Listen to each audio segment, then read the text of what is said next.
Hi everyone, and welcome back again to Newegg TV. My name is Paul, and we have JJ here once again. He is the ASUS Senior Technical Marketing Specialist, and he is here to talk to us a little bit about UEFI. Yep. Now, JJ, if you will indulge me, I've learned a lot just in the past few minutes, and I'm going to try to rattle this all off here and sound as intelligent as I possibly can. UEFI is the successor to BIOS. BIOS is what has been used in computers right when you start it up at the very beginning, when all the power goes through there and recognizes all the components, gets you booted up and started into your operating system.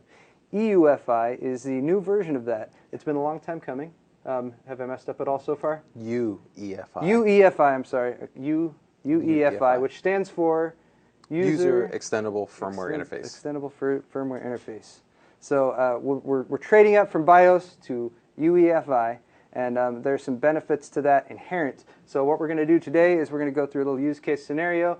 We have the ASUS version of UEFI going on here with our P8P67 Pro motherboard, and we've got a little test bench set up. JJ is going to take us through and show us a lot of the new benefits of using this new UEFI as opposed to the old BIOS.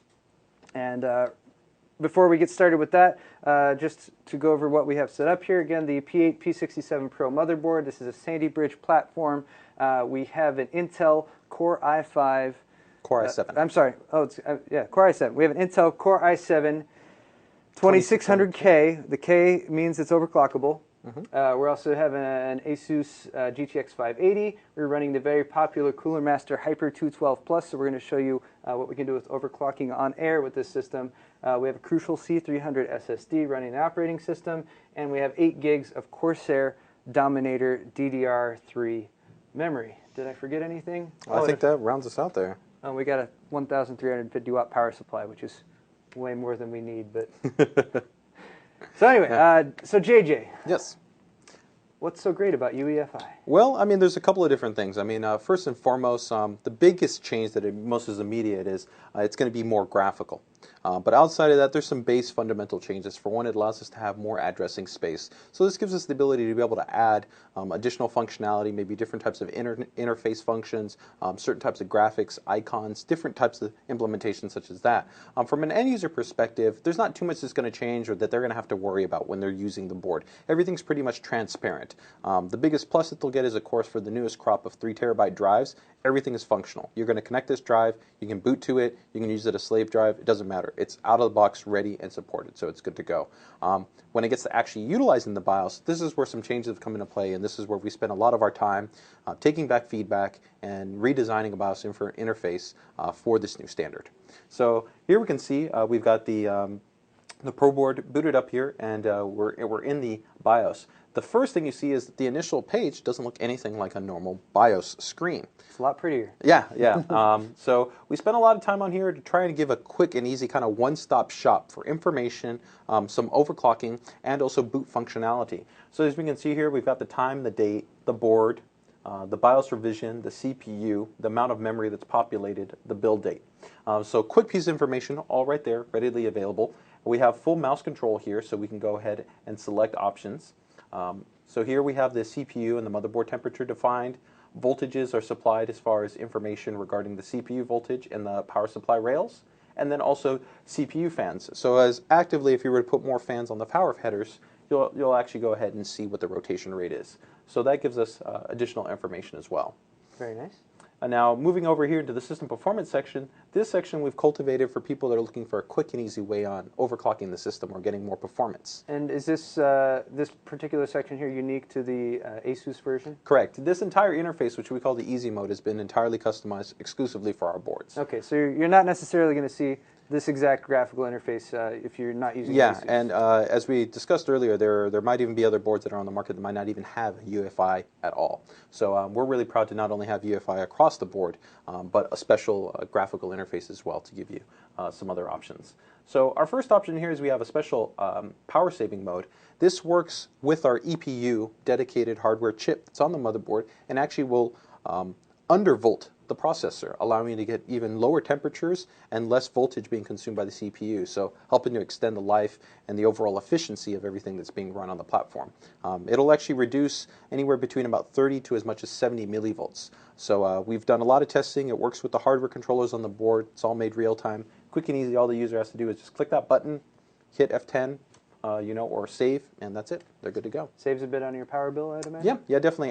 In terms of wattage, it's going to be about 5 to 10 watts on average. And then we have the normal profile, which is just going to keep pretty much everything stock, just like the way that Intel's defined all the parameters. The next one is an optimal setting. So we maintain stock, power saving profiles, all the normal things that you inherently get when the BIOS is in its default parameters, but we've increased some defined options for a quick and easy overclock. So by clicking this button, users are going to go ahead and have a predefined overclock of about 4.5 to almost 4.5 gigahertz, all just to click a button. So I would just need to click this, and then I could just go to Advanced, Save Changes, reboot my system, and boot in at 4.5. And is the profile for that going to vary depending on what CPU you have installed? Yes, it's going to vary depending on the CPU. We've done a lot of testing over on this, though. Close to about 300 CPUs were internally validated, and we checked everything to make sure that the ranges that we were looking for are going to comfortably work and not have any issues. And these were also all validated on the Intel retail heatsink. So while we got a fantastic cooler here that's capable of more, which we'll show later, you don't have to worry about having to have a higher performing part to ensure that. So quick and easy way to seems like you're going to really maximize the hardware that you have installed, but you're not really going to be pushing it as far as it can go to where you're going to be, maybe dealing with temperature issues or, power availability. That sort of thing. Yeah, a lot of the variables that come in with overclocking. The next option here is something that a lot of users have asked for. Is they start to get more and more devices that they can boot from, whether it's eSATA, whether it's USB 3, whether it's hot swap, serial ATA hard drives. They want an easy way to be able to define what is their bootable device. So here we have a clickable boot device priority option. As you can see, I have two options here, and so essentially I can go ahead and click on the option that I want to become my primary boot device, and if I had more devices connected, all I've got to do is click it and drag it to the new desired location. So a really easy way to access that. So drag and drop to rearrange the devices you have for boot priority. Correct. It's amazing that it's been so long since we've been booting using BIOS, and we finally have that functionality. We can drag and drop yeah. So our boot devices. It's a very convenient option. So that Very kind of nice. gives us a little bit of an overview on at least the easy mode and one of the biggest changes that you're going to see when using a UEFI BIOS or BIOS replacement. So the next step is we're going to go ahead and jump into the normal operating mode, which has the more advanced options, and what are going to be some of the changes that users are going to expect on ASUS motherboards when you're working with a K-series processor. Okay. So we're going to go ahead and enter into the advanced interface, which once again, as we can see, we can go ahead and execute with a mouse click too. And here we have our setup, and as users have come to know, AI Tweaker is really where we house a lot of all the special settings that relate to overclocking. So that's where we're going to go. Right off the bat, you can see one important feature that we've implemented is a little yellow symbol, which gives us target speeds and DRAM speeds. So as we make adjustments to that, the new frequencies are going to be automatically highlighted there. So nobody has to think about it like a calculator and think about, well, if I do this multiplier, this value, what's that corresponding value going to be? It'll just show you the result right there. Exactly. So we're going to go ahead and go to the AI Overclock Tuner and go to Manual. And we can see here BCLK frequency is adjustable. An important note, though, is that there's been a huge architectural change with the new Sandy Bridge series of processors. Users can't overclock the way that you used to, where you might have adjusted the system bus clock, which used to be FSB or B clock. Now you have a slight amount of B clock variation depending on your CPU, maybe up to about 105, 106, maybe 107, but it's quite small. Most of the overclocking is going to take place all in your turbo multiplier. That's going to allow you to reach the new frequencies that are achievable. So it is important to keep in mind that you don't necessarily want to just jump off to putting in 200 in there because the system won't respond to that. So keep in mind, you can't get much out of the B clock with Sandy Bridge. Yeah. But you can get a whole lot of room out of the actual turbo multiplier. All right, so let's check that out. So here under our turbo ratio, we have a couple of options. And the really nice option is that with our new Digi Plus VRM and our new AI Suite 2, we actually give you the ability to do this essentially all within the operating system. You can adjust load light calibration, switching frequency, phase utilization, the core voltages, and all those variables. And you could define that option by saying all cores can be adjusted in OS. But we're going to go ahead and just do this from the UEFI.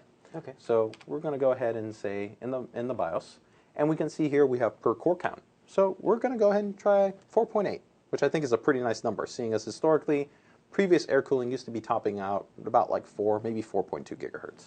4.8 is a pretty significant overclock with air cooling. So this is important to consider, though. As you can see here, it's automatically adjusted and told us now that our new turbo mode frequency is 4.8. And why it denotes turbo frequency is because once you get into Windows, you'll still actually have speed step enabled because it's using turbo. So you'll still actually see it go up and down, where sometimes previous overclock mechanisms would leave you at a fixed frequency. So it's only going to actually jump up to that clock speed that you've set when it actually needs it, not when it's just idling. Correct. So from here, we're just going to go ahead and quickly define some other parameters. We've got some great Corsair memory here, so we're going to go ahead and put 1600. We'll go ahead and adjust those timings quickly. As you can see here, we've got a really nice layout in terms of how to adjust those and the timings readout. And from here, we're going to go to some of the new, more advanced options that we have in our digital VRM. Because of its implementation, we're giving you a huge level of control. For load line calibration, historically it was either on or off, maybe a two-step option. We're now giving you a 5-stage load level calibration, so you can really compensate for however much droop that you want or you don't want. So it's very flexible. The switching frequency also is entirely end-user adjustable, so as users are going to try to ramp to higher and higher frequencies, they can correspondingly bump up the switching frequency to help drive and sustain higher clock frequencies. This is imperative, especially when you're using higher workload programs that are really putting a lot of stress on the CPU. But since our board is so good, we're just going to go ahead and leave that at auto. Okay. Phase, we're just going to go ahead and decide to use our full phase array. So we're going to go ahead and set it to extreme. And as we previously noted before, we had that T-probe circuit that kind of does all that automatic temperature control for the phase count. Mm-hmm. We can actually also have this perform automatic compensation not on temperature, but based off of what's called current. So the amount of power that's being supplied to those phases, we can have it compensate evenly across all of them. So since we're driving a higher clock frequency, that's what we're going to do. Outside of that, we're just going to go for a moderate voltage, 1.4, and our DRAM at 1.65. Outside of that, we're not going to adjust anything else. We're even going to keep our fan profile set to standard, so silent essentially. And we're going to boot up and see what 4.8 gigahertz looks like. That didn't seem too tough. No, yeah, definitely. We've spent a huge amount of time developing a BIOS that's been very smooth, that works very well at auto settings, so that users don't have to do too much to be able to get a lot more performance out of their CPU. Even working without even going into the UEFI interface and using the manual options, we have, as I noted, that easy mode option, but we also have a special option within the operating system that works with our TPU chip. This is called auto tuning. We first introduced this on P55, and what this does is actually a full real-time auto overclock process. It'll actually automatically adjust the B clock, core voltages, automatically adjust the turbo multiplier, and also run a full stability test, all real time, making adjustments for you. It's a process that takes somewhere between about 5 to 7 minutes, and at the end, depending on your CPU and the rest of your components, will get you somewhere between probably about 4.6 to 4.7 gigahertz. It's very nice, especially that you're actually putting it under load during that whole process to actually determine what a nice good overclock. Yeah. Well, we want to make sure that if we're going to do an auto overclocking algorithm, that's actually tested and validated. Mm-hmm. And for a lot of the guys, the real gearheads and enthusiasts, the actual algorithm they were using is a special internally developed kind of prime integer. So it does hit that CPU quite hard to really test the stability. Oh, very nice. So we can see we booted up, no problems. So we're going to go ahead and open up CPU-Z and check out our core operating frequency. And as we can see here, right now we're gotten in idle mode. So if we go ahead and open up something, so let's take, for instance, a stress test, or we could do Cinebench. Do you have a preference? Let's try a stress test, but as you were mentioning before, that since it is speed step enabled, right now we're running at 1.6 gigahertz. Correct. And, so then it's only jumping up to the 4.8 when it's actually putting the CPU under load. So correct. So we get kind of the best of both worlds. Is that for the first time you can really pretty much keep all what's called your C states or your power states, but still also get the benefit of getting an overclock. So we'll go ahead and you can see here 1.6.6. We're going to go ahead and now utilize all our cores. You can see it's immediately gone ahead and ramped up to 100% across our 8 threads, and now we've automatically ramped up to 4.8 gigahertz. There it is. Super easy way to overclock your system and get a significant level of performance. And with P67 and Sandy Bridge, at an overclock state, you get to performance levels that even beat out actually entry-level X58-based platforms.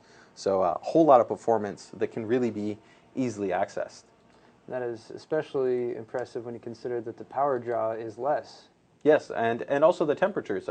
As we saw right here, we were just hitting it under load, but we can see that our temperatures are floating, about 34, 35 C when we're idling, and even under peak load, we're generally staying under 60 degrees.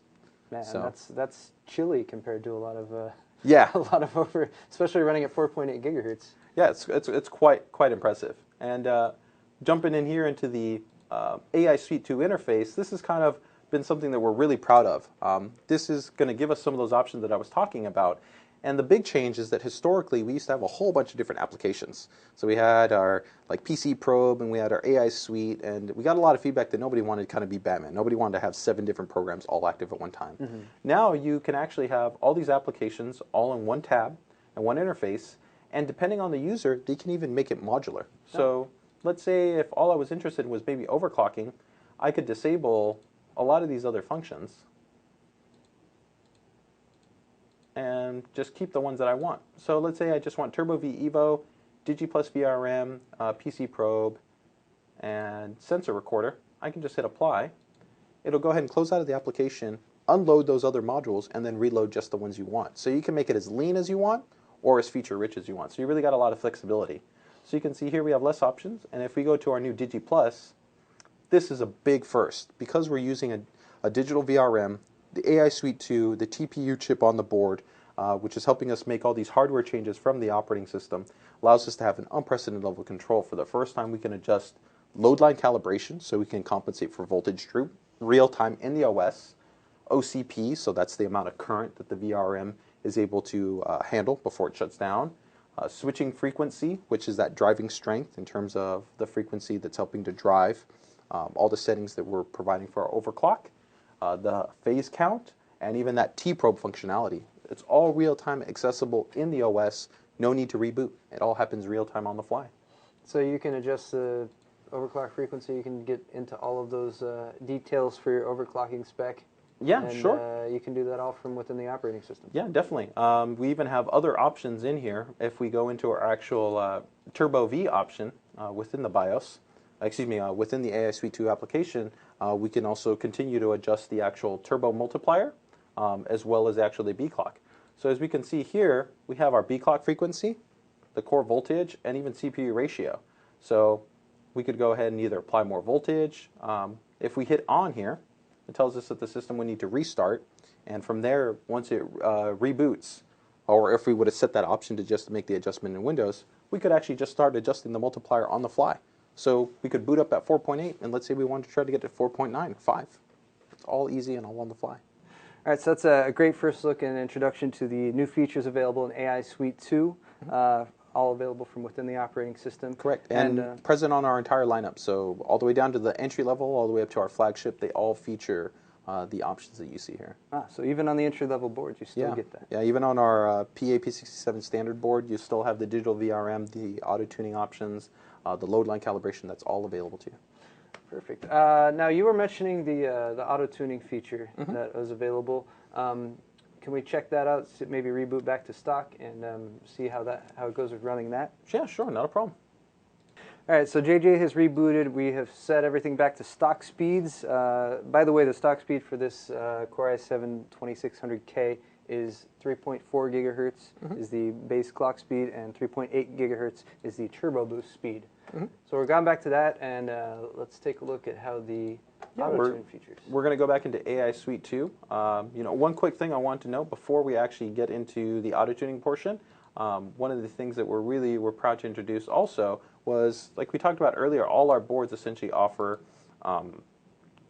Bluetooth modules incorporated on them.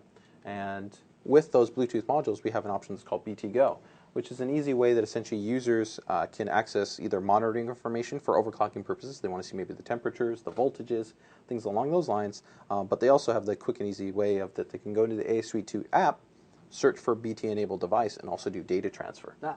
Yeah, so it's a very easy way of working with the system. I'm guessing, particularly if you have, say, Bluetooth smartphone. Yeah, definitely. Yeah, and you've got either photos or video, or even, like I said, just a large address library contact list, and you just want to be able to sync it on there. Very nice. So we're going to go ahead and open up the ASUS Suite 2. We've got a big button that says Auto Tuning. All we've got to do is click on it. It's going to open up the Turbo V Evo interface, and it'll give us two options. There's a fast option, which is pretty much almost immediate. It's going to apply some special processing settings to the TPU chip, reboot, and give us that frequency, which is going to be similar to that other initial easy mode frequency of about 4.4 or 4.5 gigahertz. We're going to go for the extreme option, as that's the one that gives us the highest level overclock and does more of that tuning process. Okay. So from there, it'll automatically exit out. From here, the rest on, it's entirely a hands-free process. What it will do is it'll go ahead and shut down the system, start to work with the TPU chip, make some initial adjustments, and what we'll see once it gets into the operating system is it's going to start to make real-time adjustments to the multiplier and to the voltages. So this is a reboot. So all of that auto-tuning features actually take place within the operating system, but it's going to reboot right now to set up for the auto-tuning? Yeah, that's correct. And while it's being executed from within the operating system, the process in itself is still actually all hardware-driven. We're just essentially interfacing it from the operating system. Without actually the TPU chip on the board, we couldn't actually execute this process. So it's not just like we're applying profiles, it's actually a full normal real-time process that's occurring. So it is actually working with the BIOS and making all these adjustments, just like if I was in the BIOS and adjusting the multiplier and the voltages and any of these corresponding settings. And even depending on the memory configurations that you have, it can even actually overclock your memory as well for you. Oh. Yeah. But we spent a lot of time really trying to balance all the aspects in terms of power efficiency, the cooling, and all the requirements that go along with this. And the thing that we're most proud of is that there's not a lot of aggressive overvolting here that occurs. It doesn't use any type of load line calibration or anything like that. So you don't have to worry about that it's going to be applying too much to your CPU. It all works within a very effective measure, and it won't turn off any of the power saving settings either. So you kind of get the best of both worlds. You get a high level overclock, but while keeping everything very efficient. And it's all automatic. Yeah. So you can see here that it's gone ahead and booted up, and it's already now given us a 4.4 gigahertz overclock with a small adjustment to the actual B clock. And now it's just giving us a countdown timer, letting us know, at this point, are you happy with this? This is a pretty big improvement already from 3.8, right? Yeah, but we can go, of course, a bit higher. And so we're going to say, let's go ahead and let it go further. So we're not going to click the stop button, and we're just going to let it go ahead and continue forward so we can see at least what it looks like. And then from there, we can get to the real interesting stuff and go to maybe Maximus 4 Extreme, see if we can maybe break 5 gigahertz. That sounds like a good idea. I think that sounds pretty cool too. So as you can see right here, it's now gone ahead and started the actual stability tests. At this point right here, you can see the fan's already ramping up. It's actually, look at that, applying a full real-time load to all the CPU cores. This is a full dynamic real-time process. There's no profiles occurring here. We're doing full stability tests. We started to ramp the multiplier. We've bounced up to 4.5 gigahertz, now getting ready to go to 4.6. So you can see we're offering a really robust functionality, very easy for the user without having to do anything manually.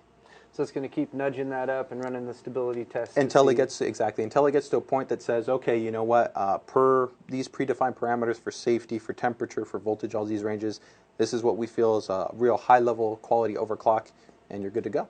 Very nice. Yeah. Looks like we're already to 4.7. Yeah. So that's not bad at all. Thank you.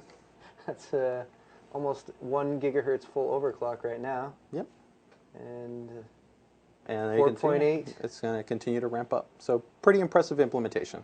That's awesome. We can just sit here like this and say, we're overclocking. Yeah. Hands-free. Right there. All right, guys. The system has just now rebooted. The auto-tune utility has automatically gone in, run stability tests. We're at 4.84 gigahertz right now. That is a 1 gigahertz overclock from the stock 3.8 gigahertz that the Turbo Boost from the Core i7 2600K gives us stock. So that's a very great example of the ASUS utilities at work there, doing your overclocking for you. I know there's those of you who will want to go in and do it yourself, but there's plenty of options for that as well. But that's a great example of what you can get not only with the Sandy Bridge CPUs, but also using the ASUS motherboard solutions as well. JJ, thank you very much again for stopping by and showing us all of this fantastic hardware. And for those of you at home, thanks for watching Newegg TV. We'll see you next time.